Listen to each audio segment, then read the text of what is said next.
The first thing I noticed was the silence.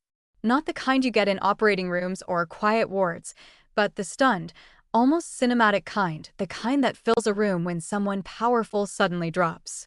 I turned toward the VIP lounge and saw the man collapse backwards on a velvet couch, suit crisp, hand twitching once before it fell limp. Dozens of people just stood there, frozen, not even pulling out their phones. Four men in identical black suits stood around him, unmoving like statues. No shouting, no action, just a silent, watching circle. I moved before I thought. Instinct, not choice. "Someone call emergency," I snapped, already shoving past the velvet ropes. "He's in cardiac arrest." No one moved. One of the guards stepped forward, not to help, but to block me. I met his eyes and didn't flinch. "I'm a doctor," I said, sharper now. "Do you want him dead?" That got me through.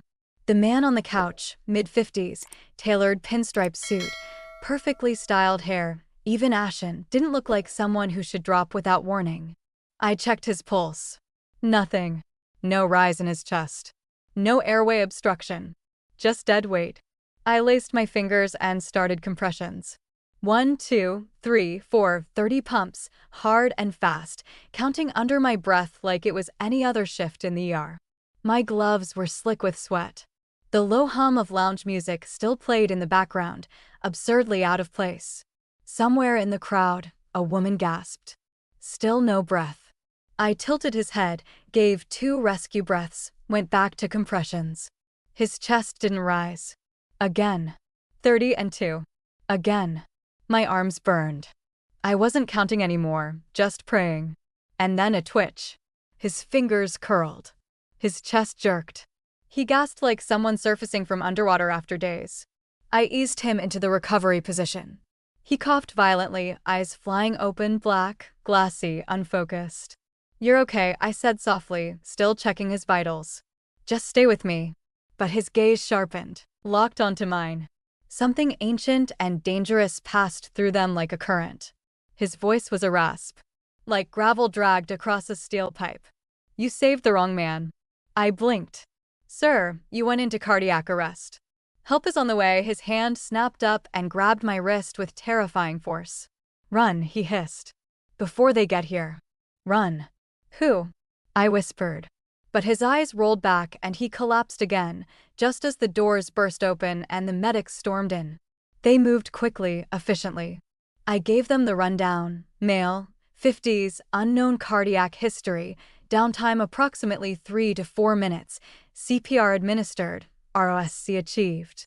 "You saved him," one of them said, nodding as they loaded him onto the gurney. "He's lucky." I should have felt proud. Instead, all I could hear was his voice echoing inside my skull.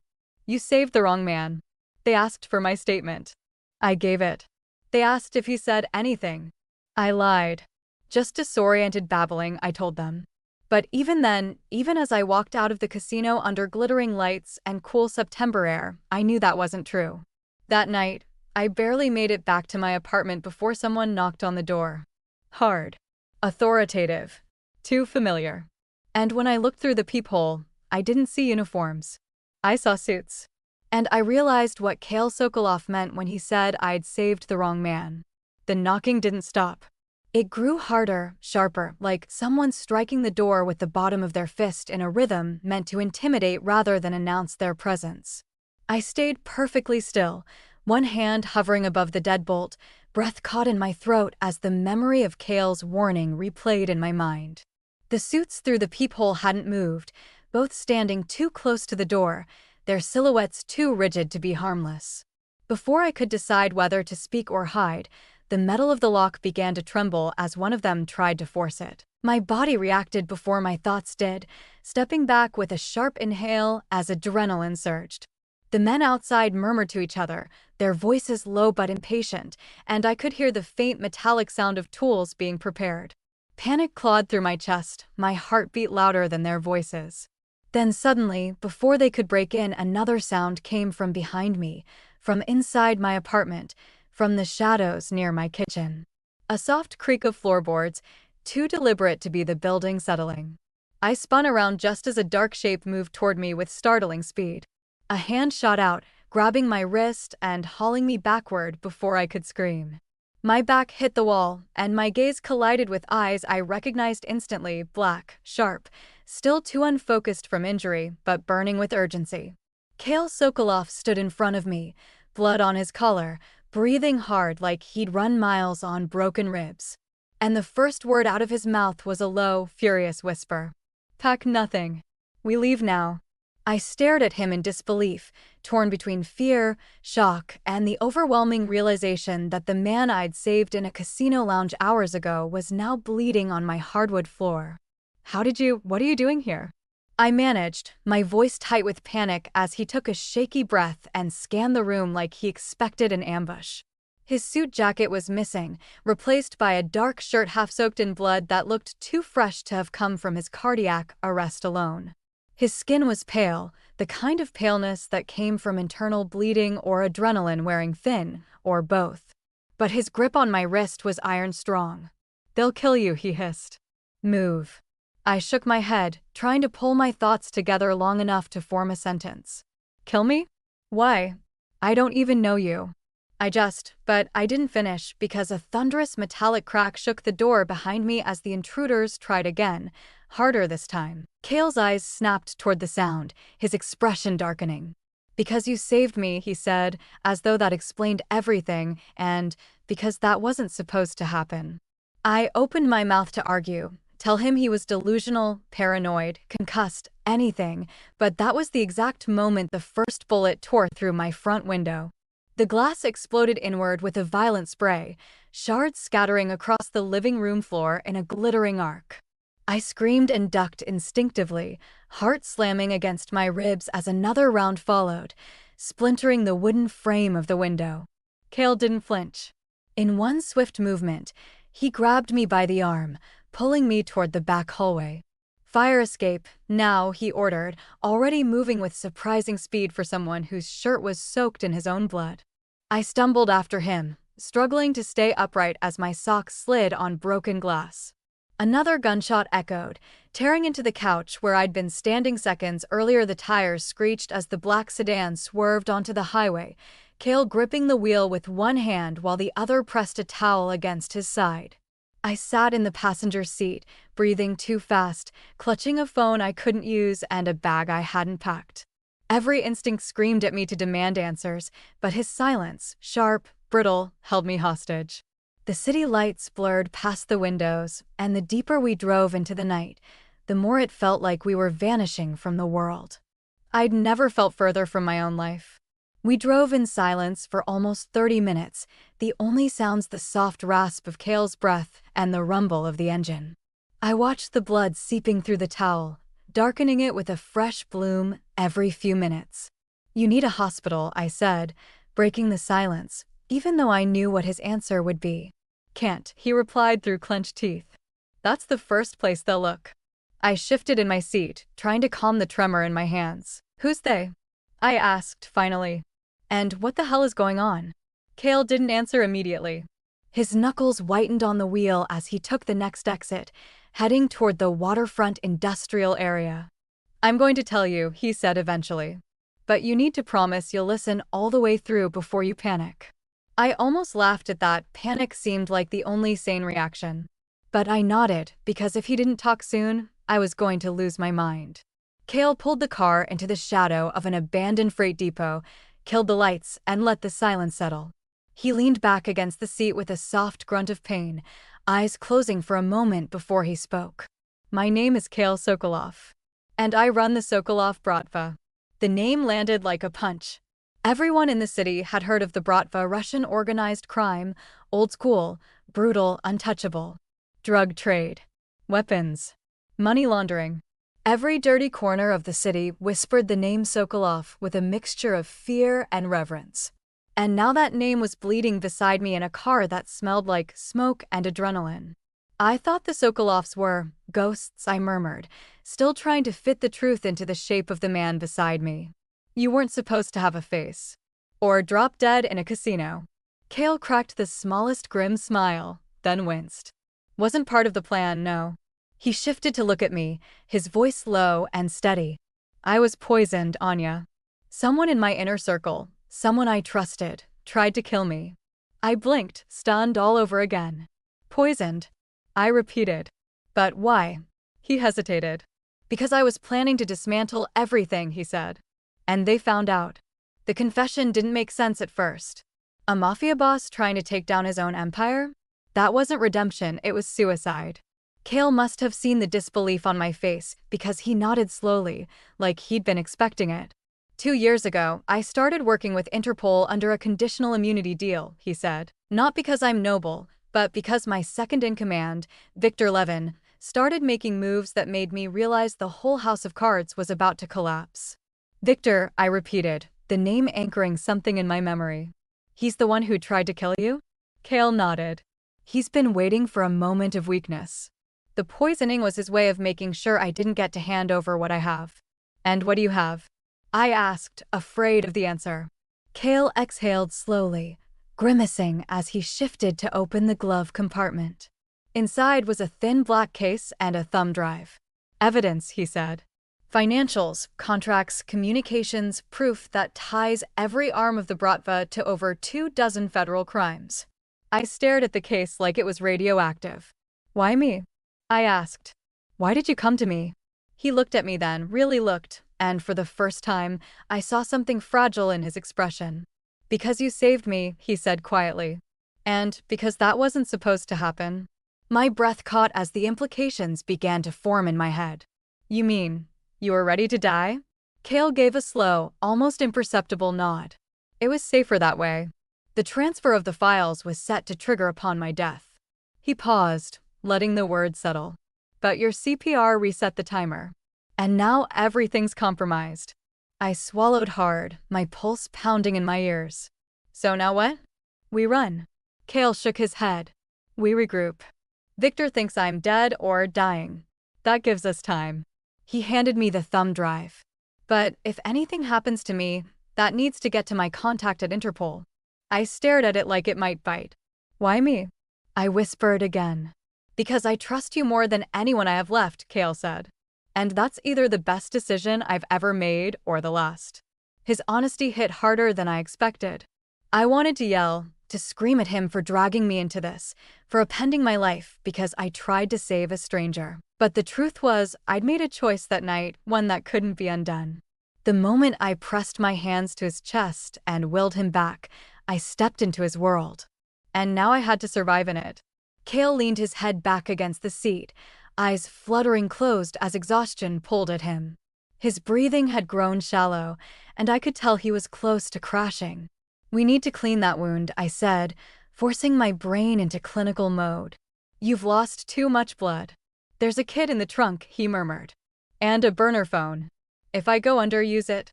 I stepped out into the night air, cool and silent, grabbing the first aid supplies and returning quickly. I worked with steady hands, cleaning, stitching, bandaging, trying not to flinch at the quiet grunts of pain he made with each touch. I've never treated a mafia boss before, I muttered. Kael chuckled, then winced. I've never been saved by a doctor before. So I guess we're even. We stayed in that lot for another hour, letting his vitals stabilize and our adrenaline settle. I still couldn't process everything, but I was starting to accept it. The truth was in front of me, breathing beside me, bleeding beside me. Whatever his past, Kael Sokolov was real, and so was the danger surrounding him. And somehow, saving his life had made me the most dangerous person in the city. As we pulled back onto the road, I glanced out the window, watching shadows chase us through the night. So what's next? I asked. Kael adjusted his grip on the wheel, his voice quieter than before. Next, he said, we find somewhere they won't look for us. And then we burn it all down. If you were Anya, would you have walked away the moment you found out who Kael truly was, or stayed to see how deep the danger went? Leave your answer in the comments below and subscribe for the next chapter. Things are about to get much more personal. We stopped at a roadside motel just past the Delaware state line, the kind of place that didn't ask for ID and didn't check who came or went. Kael paid in cash, his hands steady despite the pallor in his face, while I hovered nearby, still clutching the first aid bag like it was a lifeline. The room was small and smelled faintly of bleach and old smoke, but the lock worked and the curtains were thick. That made it the safest place I'd been in 12 hours. I locked the door behind us, double-checked the windows, then finally let myself breathe. Kael dropped onto the edge of the bed, clearly exhausted, but his eyes never stopped tracking me as I moved. I placed the med kit on the table, shrugged off my jacket, and reached for my hospital badge to hang it on the back of a chair. That's when I saw him watching it, not casually, but with laser focus, like the piece of plastic and metal in my hand held answers. I paused, narrowed my eyes. "What?" I asked slowly, holding up the badge. "You've been staring at this for the last 10 minutes. He hesitated, then exhaled slowly like someone preparing to say something that couldn't be unsaid. "I was wondering if you'd notice," he murmured, voice low. "That badge," he added, pointing at it with a flick of his fingers, "is more valuable than you know." I frowned, unsure if I should be offended or terrified. "It's my hospital ID. It gets me into the staff lounge and the OR." He met my eyes. "It gets me into something a lot more important." I sat down across from him, badge still in hand. "Explain," I said flatly, already bracing myself for whatever insanity he was about to unload. Kael rubbed a hand over his face, then gestured toward the badge again. "3 weeks ago, I came into your ER under a fake name. Gunshot wound to the shoulder, clean exit. You treated me."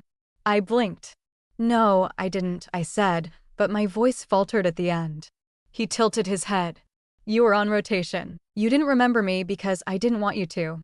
He leaned back against the headboard, clearly in pain but determined to push through it.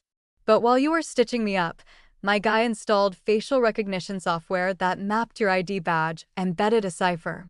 I stared at him like he'd grown another head. "You what?" I said, slowly, deliberately. "You tampered with my hospital access badge?" He didn't even flinch. "I embedded the biometric key into your ID. You became the only person who could unlock a vault." My skin prickled, and I set the badge down like it might explode. "You used me," I said. "You used me without my consent." Kael didn't deny it. "Yes," he said. "Because I knew they wouldn't look at you. And because I didn't trust anyone else not to get killed." I stood up, pacing the room to keep from screaming. "So now what?" "That badge leads to what exactly, Cash?" "Documents." Kael shook his head. "A data vault," he said. "Remote, encrypted, and secured with layered biometrics. Your badge is the first key." I turned back to him, anger bubbling just beneath the surface. "And let me guess, now that Victor thinks you're dead, he's coming after me?" "He already is," Kael said simply. "He just doesn't know what you're carrying." He paused, then added, "Yet." I dropped into the chair, pressing the heels of my hands to my eyes. "Jesus, Kael. I'm not a spy. I'm not some secret agent. I'm just a doctor." "That's exactly why it worked," he said. "You were invisible to them until you saved me." The room felt smaller now, tighter, like the walls were inching closer. I looked at the badge again, the one I wore every day without a second thought. It had been scanned into countless systems, left on desks, tossed in lockers. And now it was the most dangerous thing I owned. "Where's the vault?" I asked quietly. "New Jersey," he said. "Underground. Private server farm." I looked at him. "And what's in it?" Kael didn't blink. "Everything. Every bribe, every body, every digital trace of what the Bratva has done in the last 20 years. His voice was tired but sure. "If Victor gets it, he erases all of it." For a long moment, I couldn't speak. I just looked at him, this man I didn't know, but had pulled back from the edge of death, who had rewritten the laws of my world in under 2 days. "You put a target on me," I said finally. "You didn't ask. You just did it." Kael looked down, something heavy in his expression.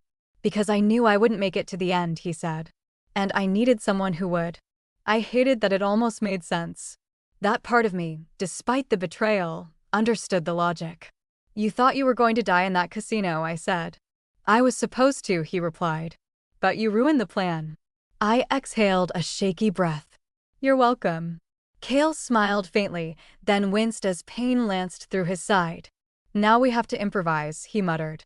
"And we need to get to that vault before Victor figures out you're the key." I picked up the badge again, turning it over in my hand.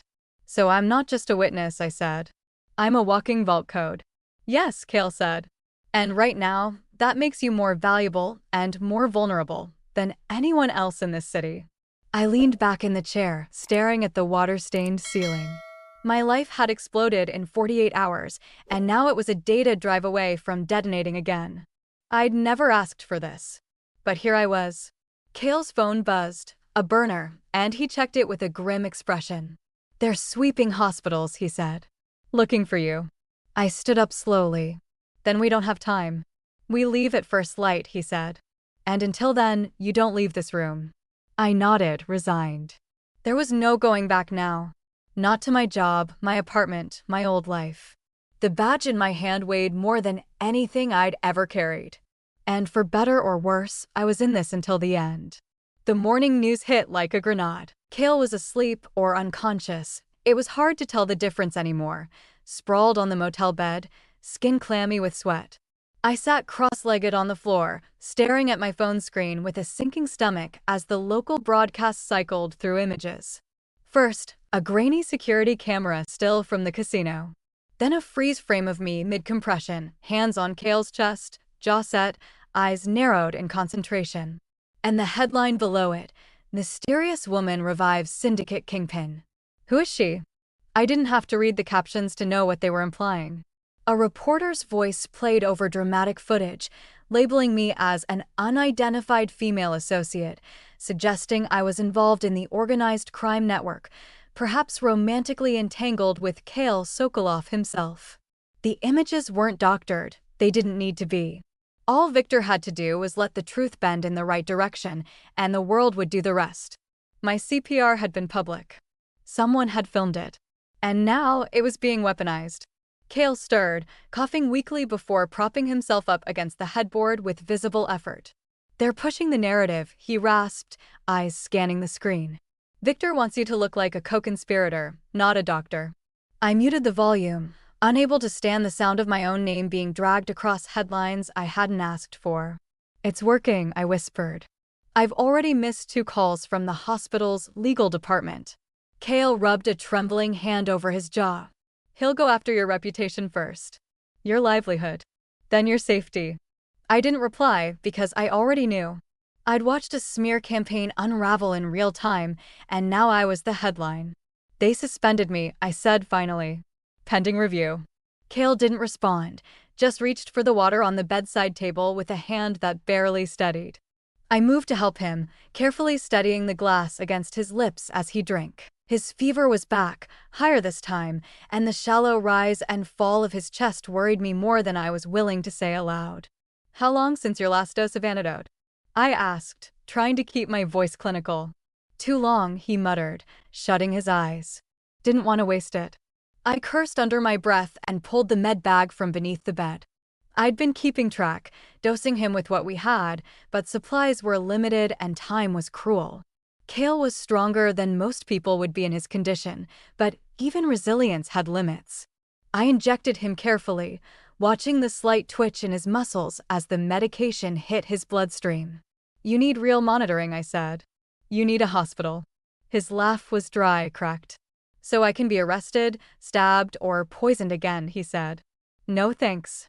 I opened my mouth to argue, but the truth was he wasn't wrong.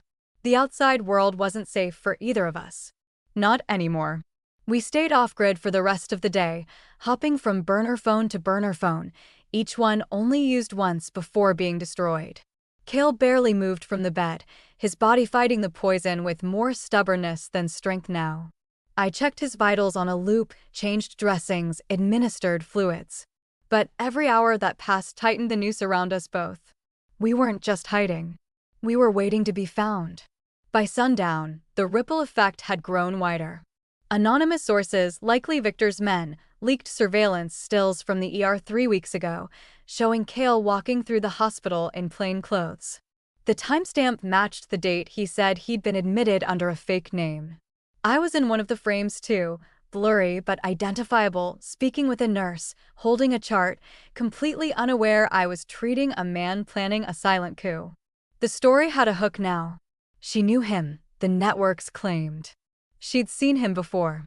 Kael sat watching the chaos he'd caused unfold in real time. There was guilt in his eyes, the kind that doesn't apologize with words, but with silence. "They're making me into your accomplice," I said softly, watching my own face scroll across national headlines. "Not just your doctor, your partner." He didn't deny it. "Because if you're dirty, no one listens when you tell the truth," he murmured. "They know that. So does Victor." The weight of it sat heavy in my chest. My career was evaporating before my eyes. Every patient I'd ever helped. Every life I'd tried to save. None of it mattered anymore. I'd performed CPR on the wrong man, and now the world was acting like that made me a criminal. Kael coughed again, a harsh, rattling sound that made me reach for his pulse automatically. His skin was burning. His breaths were shallow and fast. I hooked him up to the floor, adjusting the flow to match his vitals, then sat on the edge of the bed and held his wrist until the tremors stopped. "You're going to survive this," I said. "You don't owe me that," he whispered. "No," I agreed. "But I owe myself that." He opened his eyes, the same dark eyes that had stared up at me in that casino booth, and something passed between us. Not forgiveness, but understanding. Outside, headlights flashed once, twice, then disappeared down the road. Paranoia clawed at my throat, but it wasn't time to run, not yet. We were ghosts in the system now. But Victor wasn't chasing ghosts. He was chasing loose ends. And I was the biggest one left. Kael dozed in and out of sleep for the next few hours while I stood watch at the window, badge tucked in my waistband, burner phone at my side. I didn't know what was coming next. I only knew it was getting closer. And that we wouldn't survive another hit without moving soon. I checked the burner's signal, low but usable, and sent a coded message to the contact Kael had programmed into the device. It read, "Package unstable. Location unsafe. Requesting extraction window." No reply came. I didn't expect one, not yet. We were on our own. And every second that passed made that fact harder to ignore. Kael stirred again just before midnight. "You should sleep," he muttered. "Can't," I said. "Someone has to keep you alive long enough to piss off your enemies." He gave a faint smile that didn't reach his eyes. "You already have. If the world turned against you for doing the right thing, would you stand your ground or disappear to save yourself?"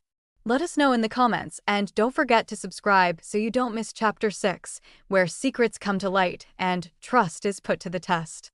The next safe house was colder than the last, an empty farmhouse nestled between dead cornfields and power lines, the kind of place built for isolation. Kael barely spoke during the drive, his voice rough from fever, his focus locked somewhere far behind us. I wanted to ask how many properties like this he owned, but I was too tired to feign curiosity anymore. Every hour felt like another page torn from my old life, each mile stretching the distance between who I was and who I was becoming. When we reached the house, the silence settled in like fog. I helped him inside, propping him against the nearest wall while I did a quick sweep. There was electricity, running water, and enough canned food to last a week, proof that someone had stocked it with paranoia and foresight. Kael slumped on the couch with a groan, his shirt sticking to his skin, damp from sweat and blood both. "This one's safe," he said. For now. For now." That phrase had become the rhythm of our days, nothing permanent, nothing solid. Just a series of temporary havens, none of them home. I sat down across from him, hands still shaking from too many near deaths in too few hours. "You need to tell me something real," I said quietly. "Because right now, I don't know if you're saving me or dragging me down with you." Kael leaned back, eyes closed, his breath steady but strained. "What do you want to know?" he asked, not looking at me.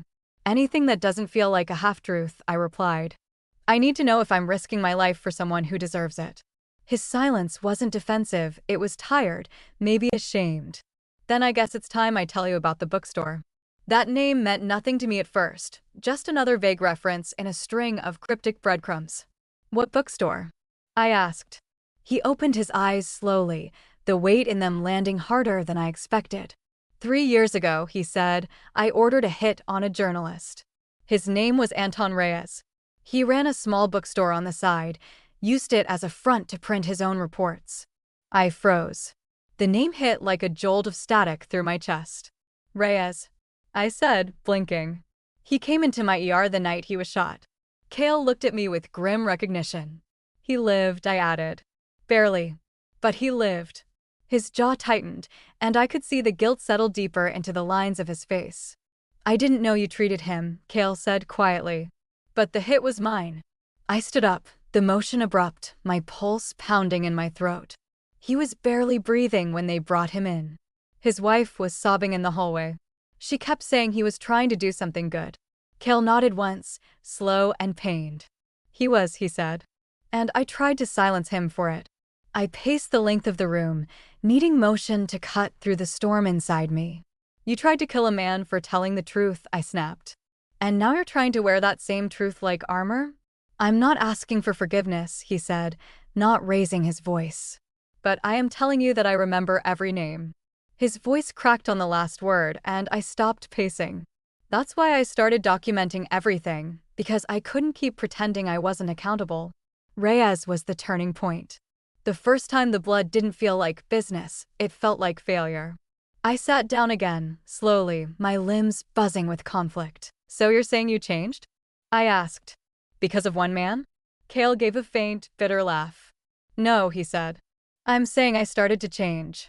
He looked at me then, something raw in his expression. And you finished it. I didn't speak right away. My thoughts were a tangle of judgment and sympathy, memory and instinct. This man had tried to end lives, and now he was trusting me to help save one, his own. You still ordered the hit, I said eventually. You still pulled the trigger. I know, he said. And I'll carry that longer than you'll ever have to. Silence stretched between us again, but this time it didn't feel so sharp. It felt like the kind that falls between two people who've both run out of ways to lie. So what now? I asked, my voice softer. What does redemption look like for someone like you? Kael didn't answer right away, just stared out the window at the darkened field. It looks like you living, he said. Even if I don't. The words settled into the air like dust. They shouldn't have meant anything, but somehow they did. You really think you're going to die, don't you? I asked. He didn't blink. I planned on it, he said. Until you walked in. My throat tightened. Somewhere in the mess of everything, I was starting to care. I hated that I couldn't stop it.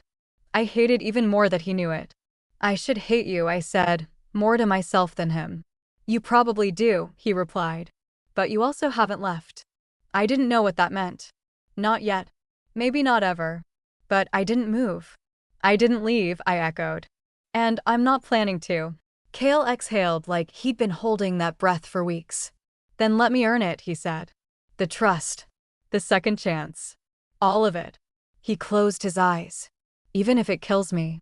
We crossed into upstate New York just before dawn, fog curling low along the trees like it was hiding something we weren't meant to find. The road narrowed with every mile, winding through woods that looked untouched by time, until finally, we reached a rusted iron gate nestled in overgrowth. Kael keyed in a code with a trembling hand, the lock groaning as it opened to reveal a sprawling estate shrouded in mist. It looked abandoned from the outside, stone walls cracking, shutters loose, but as the car crunched across gravel, motion lights blinked on around the perimeter. Looks like hell, I said under my breath. That's how it stays hidden, Kael muttered. Inside, the estate was better maintained than it let on, thick wooden beams, dusty furniture, and a basement reinforced with more technology than most hospitals. The drive Kael had spoken about was kept in a floor safe beneath an old piano, and the power was fed by a private generator that hummed like a quiet threat. We didn't waste time. I booted up the secure terminal while Kael checked windows, guns tucked under both arms, his limp more pronounced than ever. You sure your badge will work? He asked, leaning against the desk as I pulled it from my jacket. You embedded a cipher on it, I replied, sliding it into the reader. Let's hope you didn't screw it up. The screen blinked once, then loaded a prompt in Russian, followed by biometric confirmation. Kael stepped forward, letting the system scan his iris, and the lock clicked open with a soft, mechanical whine. What opened wasn't just files, it was years of darkness. Names, accounts, ledger trails, internal emails, all detailing the network of bribes, trafficking routes, and murders tied to the Sokolov bratva. God, I whispered, scrolling through folder after folder. This is enough to bury half the eastern seaboard. Kael nodded grimly. And Victor wants it all gone. He inserted a drive into the port and began the upload, routing it through a satellite proxy to Interpol's hidden network. We only need one clean transmission, he said. Once it hits their servers, they can act. I watched the progress bar crawl forward 4%, 7%, 11%, each percentage point tightening the knot in my chest. Kael moved to the control board and killed all external signals except for the uplink. We've got maybe 20 minutes before someone notices, he said. Maybe less. I nodded and kept watching the screen.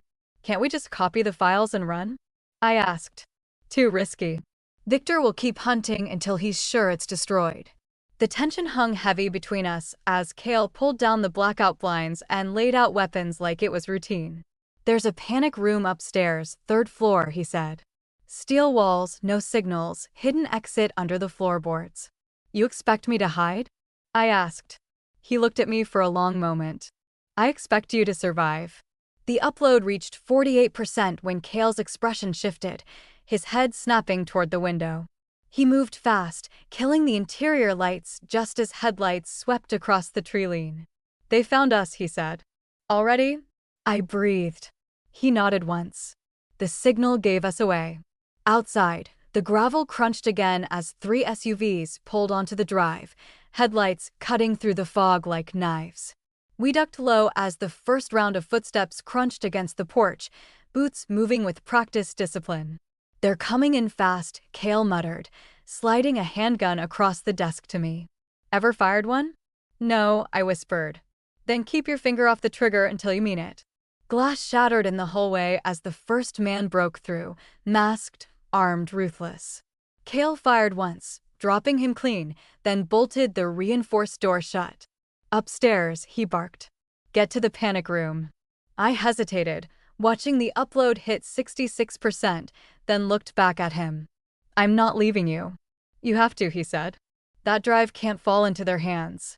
Another shot rang out, this one closer, a warning. If I don't make it, you finish this. He looked me dead in the eyes. Burn the empire down. I ran, up the stairs, past creaking floorboards and old portraits with cracked frames, into the room he described. The panic room was hidden behind a false bookshelf, the kind that belonged in spy movies, and I slipped inside just as gunfire erupted below. I forced myself to keep breathing, to stay focused, to check the second screen inside the room. The upload had been mirrored here, crawling toward 80%. I pressed my palm against the screen like I could will it faster. Downstairs, the firefight grew louder, sharper, short bursts of suppressed gunfire, a shout in Russian, the crash of something heavy breaking against wood. My hand trembled as I picked up the secondary pistol Kael had stashed inside the room. I wasn't sure if I'd ever have to use it, but the thought of him dying to buy me time made my stomach turn. I couldn't let this be for nothing. I wouldn't. The screen hit 83%, then 84%, and I heard footsteps pounding up the stairs too fast, too hard. They were coming. My breath hitched as I activated the autolock on the panic room's steel door. The walls shook from an impact outside. Someone had found the room, or guessed it existed. Come on, I whispered to the drive. Just finish. The countdown reached 89% when a voice rang out from beyond the steel door, deep, calm, accented. Miss Sharma, it said. We know you're in there. I froze. Open the door, and we let him live. My heart cracked like ice. They had Kael. Or at least they wanted me to think so. I didn't answer, didn't breathe. I just stared at the screen as it ticked to 91%, 92%, 93%. We'll break it down eventually, the voice continued. But if you wait too long, we won't need him alive. Something thudded against the door, hard. Final offer, the voice snapped. Come out now, or he bleeds. I swallowed a sob. Every instinct screamed to open the door, to run, to fight, to bargain. But Kael's words echoed louder. If I don't make it, finish what I started. I gritted my teeth and pressed send on the final uplink. The drive hit 100%, and the confirmation screen flashed green. The message deployed. Interpol had the files. It was done. The first explosion ripped through the silence like a thunderclap, shaking the panic room walls and blowing dust from the rafters. I jolted backward, gripping the laptop, ears ringing from the blast that seemed to come from somewhere inside the estate. Below me, chaos erupted, gunfire, glass shattering, men shouting in Russian as metal met wood and bodies hit the floor. I didn't know who was winning. I only knew Kael was out there, and I was locked inside. The upload had finished seconds ago, but now the screen asked for credentials again, as if daring me to open the vault one more time.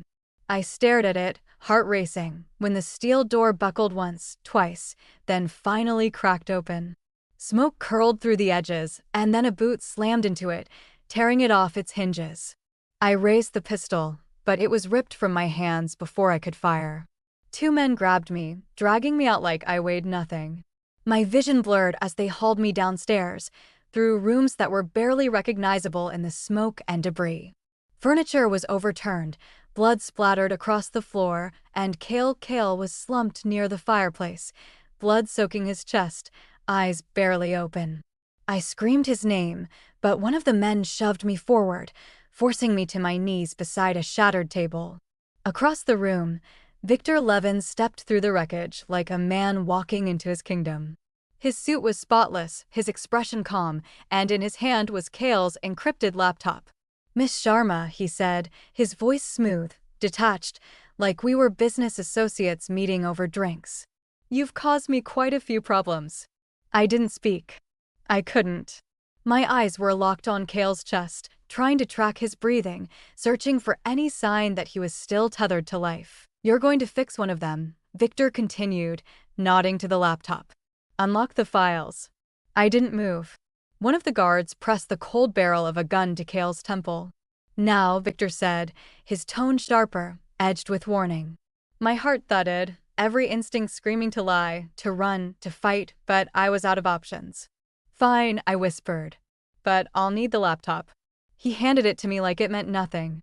I opened it with shaking hands, deliberately moving slow, buying seconds where I could. The password screen glowed white in the dark room. My fingers hovered above the keys. "I don't remember the sequence," I said. "It was random. Based on Kael's security layers."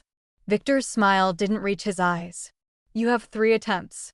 I nodded once and typed in the first string wrong numbers, but close enough to seem real. The screen blinked red. "2 more," Victor said, crouching beside Kael, his gun still resting against Kael's head. My jaw clenched as I entered another false sequence. Red again. Victor stood, stepping back, hand tightening on the pistol. "Last chance."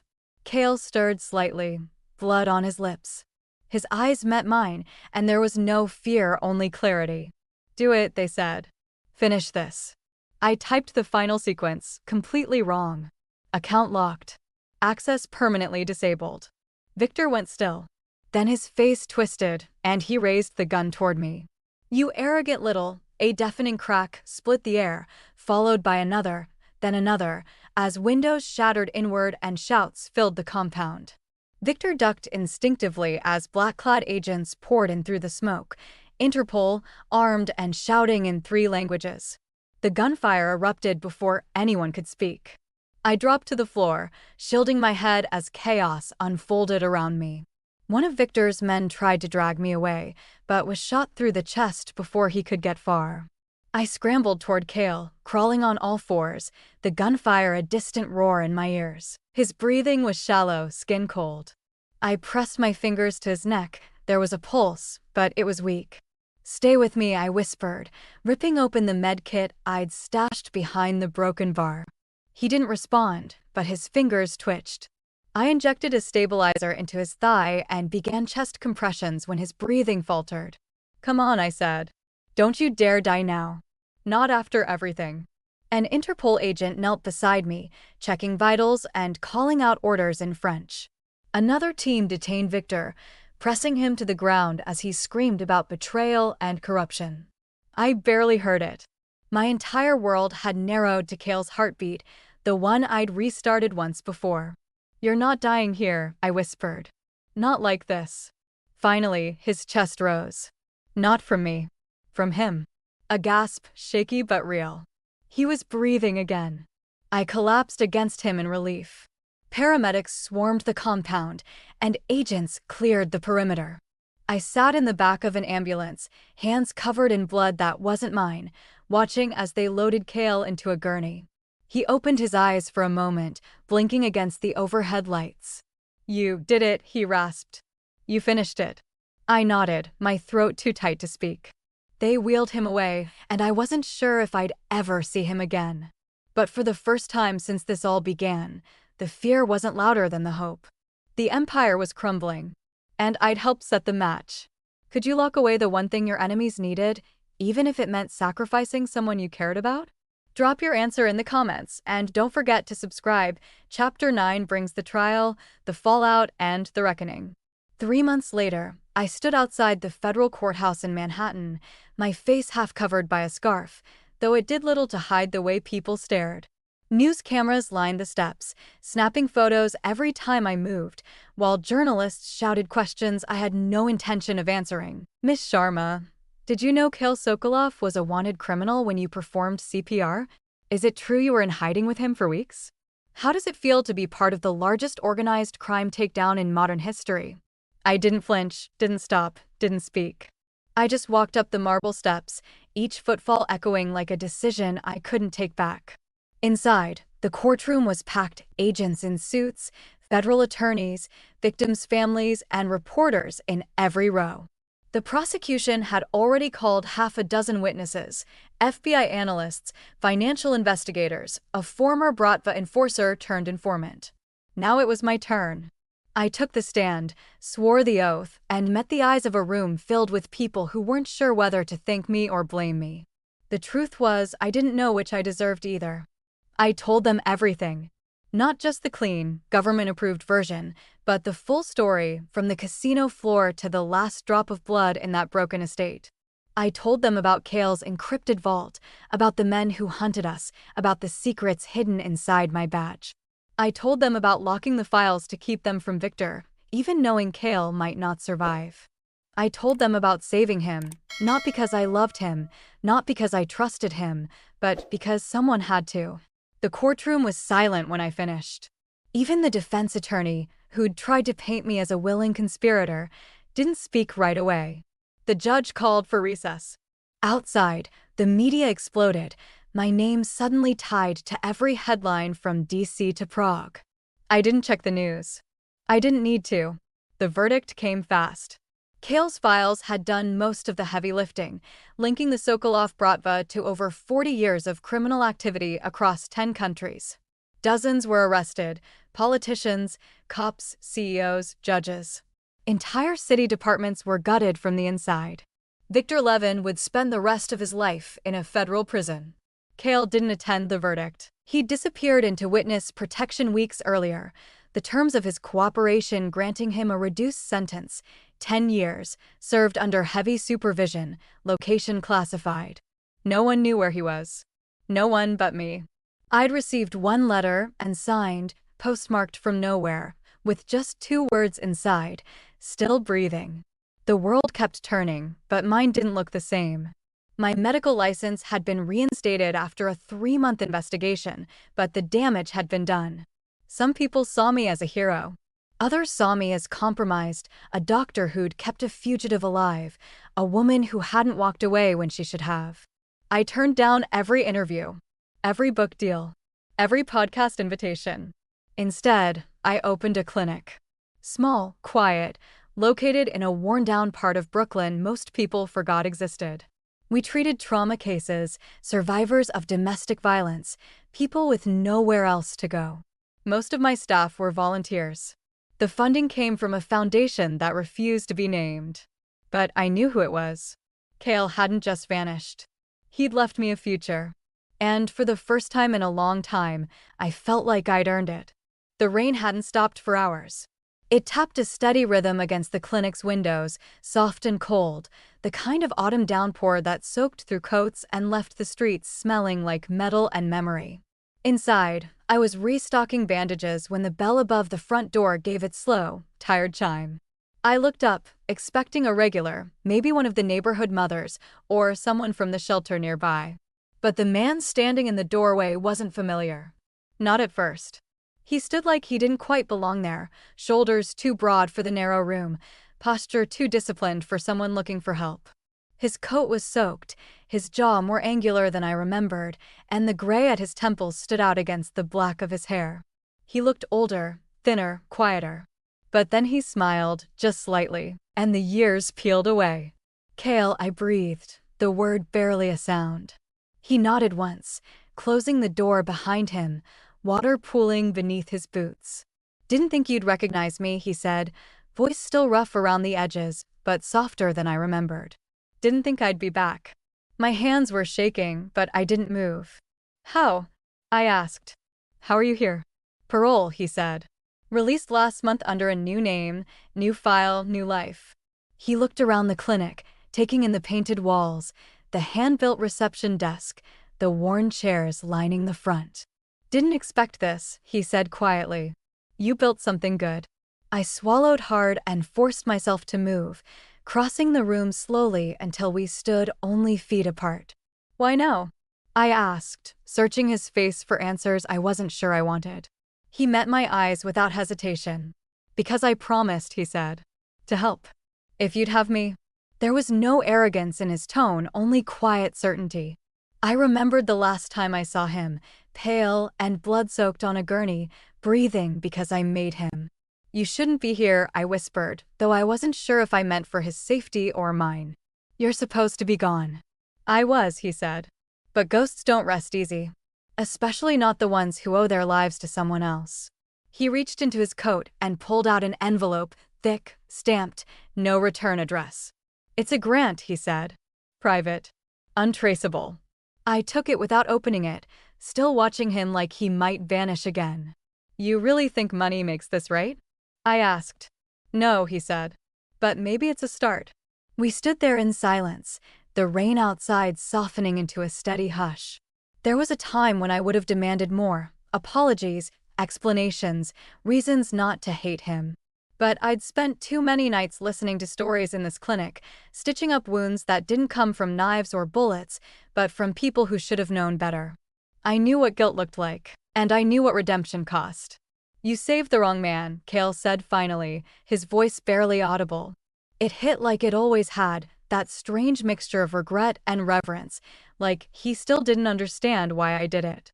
"But maybe," he added, "just maybe, you saved the man who needed saving most." My throat tightened, tears threatening, but I didn't let them fall. Instead, I stepped aside and nodded toward the back hallway. "We could use someone to help inventory the medical shipments.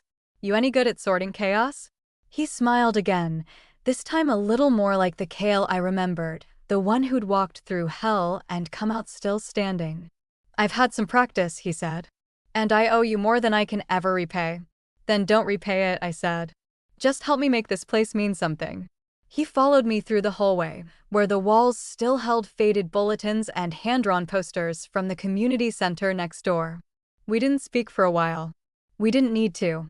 Some silences said more than words ever could. And this one, it felt like peace.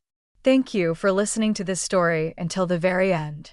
There's another interesting one on your left screen that I think you'll really enjoy.